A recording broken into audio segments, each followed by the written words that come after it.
வணக்கம். என் பெயர் அருவின். நான் எஸ்டேகெட்டில் லாடாங்குக்கிச்சரக்காவில் பயில்கிறேன். ஆண்டு 5. வாருங்கள் என் பாட்டியின் தோட்டம் பார்க்கலாம். MCO காலத்தில் நட்ட செடிகளை நாம் பார்ப்போம். இது கருணைக்கிழங்கு. இந்த கிழங்கை நாம் பிரட்டி சாப்பிட்டால் நம் உடலில் இருக்கும் சத்துகள் அதிகரிக்கும். இதுதான் கத்திரிக்காய் செடி. MCO காலத்தில் தோற்கும் பொழுது நானும் என் பாட்டியும் நட்ட முதல் செடி இது. பாருங்கள். இது துவையல் செய்து சாப்பிட்டால் ருசியாக இருக்கும். இது நன்னாசி செடி. இது வளர்ந்த பிறகு இதில் பழம் வரும். இது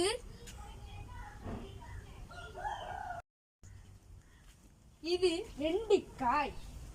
இதுவும் வெண்டைக்காய். இது வல்லாரை கீரை. இது அவரைக்காய் செடி. இதில் காய்கள் வந்துள்ளன. இது மிளகாய். பாருங்கள்.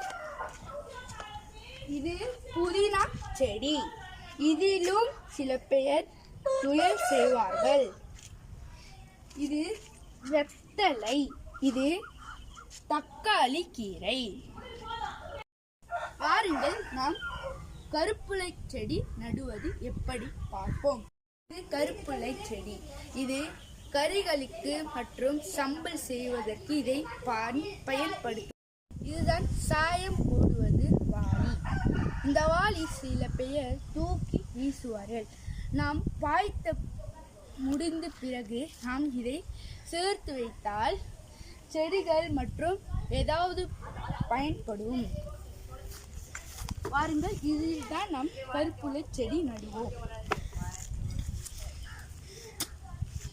இதுதான் எரித்த மண். இந்த மண்ணை செடிகளுக்கு நட்டால் சிறப்பாக வளரும்.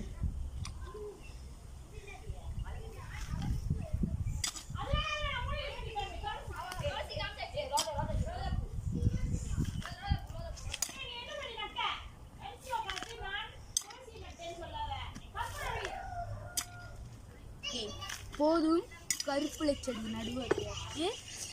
அந்த இடம்தான் பாட்டி எரிப்பார்கள். இப்பொழுது நாம் ஆழமாக குழியை நோண்டியாச்சு. இப்பொழுது நாம் செடியை நடுவோம்.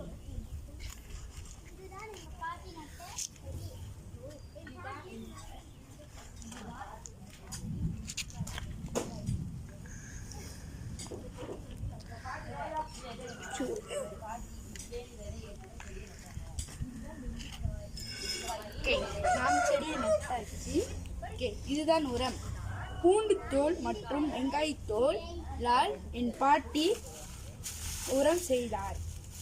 பூண்டு தோல் இதை உரம்.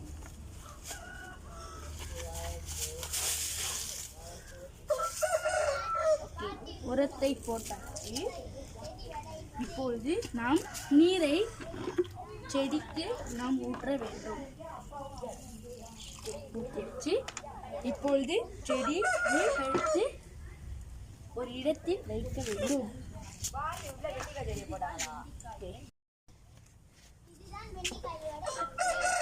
நாம் இந்த இடத்தில் வைத்தால்தான் சேஃபாக இருக்கும்.